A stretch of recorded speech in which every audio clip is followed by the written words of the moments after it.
Is your executive team really a team or just a group of leaders? Let me start with a blunt question. How do you know if your executive team is actually a team or just a group of senior people sitting in the same meetings? I recently got a call from a CEO and founder whose company has been very successful, especially over the last year. They have a strong client platform, they have impressive talent, they have real momentum in the market. And then he said something that I was not expecting. My top leaders aren't acting like top leaders. Well, what he meant was they don't have an ownership mindset.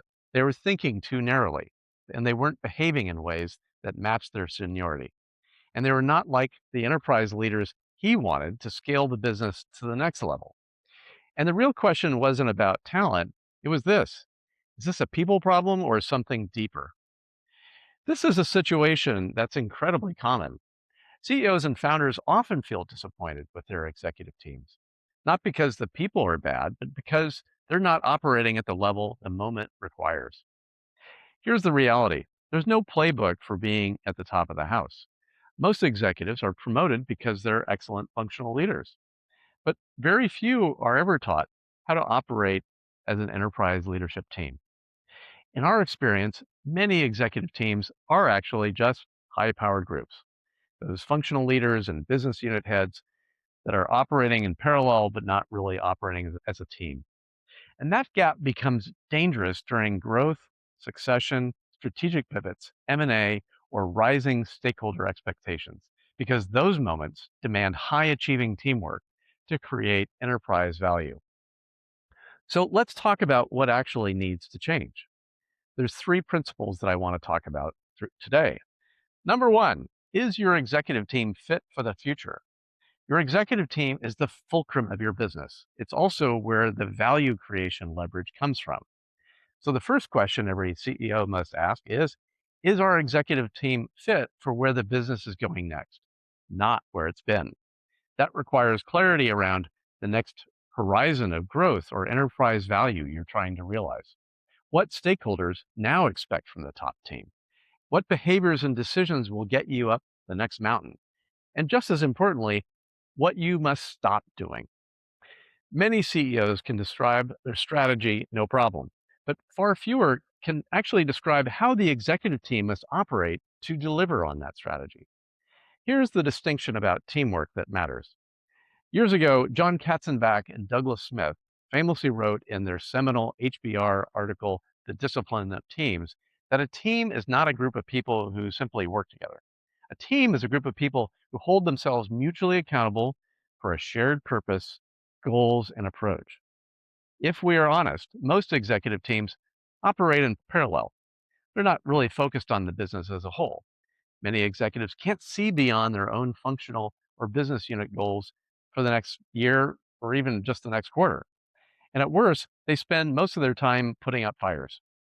This makes it structurally difficult to work intentionally toward a defined future and increased business value. And if you tolerate average teamwork at the top, you're going to get average enterprise results and lower multiples. Research from McKinsey and Company talks about this. It shows that top teams working toward a shared vision are nearly twice as likely to deliver above median financial performance. That's not culture talk, that's enterprise economics. So aim high on purpose. Principle number two, build a real executive leadership pipeline. This second principle is about bench strength. If you want strong executive teamwork tomorrow, you have to develop enterprise ready leaders today. We work with a CEO who develops his people exceptionally well. He identified a high potential VP a couple of years ago and gave that person responsibility for long term cross functional initiatives, work that cut across silos and required influence without authority. This has done three things: it's built enterprise thinking, it strengthened their cross functional partnerships, and it developed real decision maturity. It wasn't accidental, it was designed. As one client recently said to me, if you build a team of A players, you attract more A players. If you tolerate B level leadership, you will eventually get C level results. Just like a sales pipeline, you need an executive leadership pipeline. Principle number three, the CEO as system shaper. Now for the hard part. If you're a CEO and you're frustrated with your executive team, You have to start by looking in the mirror because it's your job to set clear expectations for executive behavior, model enterprise leadership, coach the team to make decisions collectively, and prevent silos, politics, and personalization from taking over your team. Executive teams don't magically become strategic and aligned. They're designed, coached, and reinforced into high performance. If you create a strong system for creating leverage with your executive team, you'll have fewer worries and will be able to focus on your highest value contribution to shape the business for the future. Let me tell you a case study that will bring this to life. Over the last few years, we've worked with a COO. Let's call her Terry, who felt constantly overwhelmed when we first met her. Her calendar was packed. She wanted to be more strategic, and the enterprise needed her to play a bigger role, but she couldn't figure out a way to do it. When I interviewed her team, the message was clear.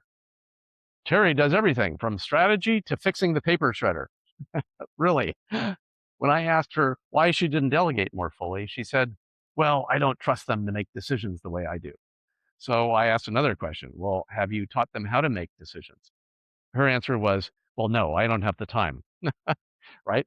So that moment told us everything. Terry was the bottleneck to everything, to her growth and the team's growth and the company's growth. As Peter Hawkins says, the performance of a leadership team depends less on individual capability and more on how they all work together to serve the wider system. So we've been working on redesigning decision rights, clarifying roles, and shifting the team from a hub and spoke model to an interconnected leadership team. The result is that Terry has freed up her calendar. She stepped into a true enterprise role and created real leadership leverage for the organization. Not overnight, but intentionally. So here's the bottom line. All great outcomes in business, society, sports, history come from powerful teamwork aligned to a compelling, bigger vision. At Pulowski Martin Leadership, we work with executive teams at those critical inflection points, helping them to become truly high achieving teams when the old way of working is no longer enough for what's next. If this has sparked something for you, please like this video, subscribe to our High Achieving Teams Playbook channel, and share it with a leader you think might be facing a similar challenge. Then try one small experiment this week with your own team. Change how your executive team makes a decision, or holds each other accountable, or talks about the future. That's how high achieving teams are built. Lead on and see you next week.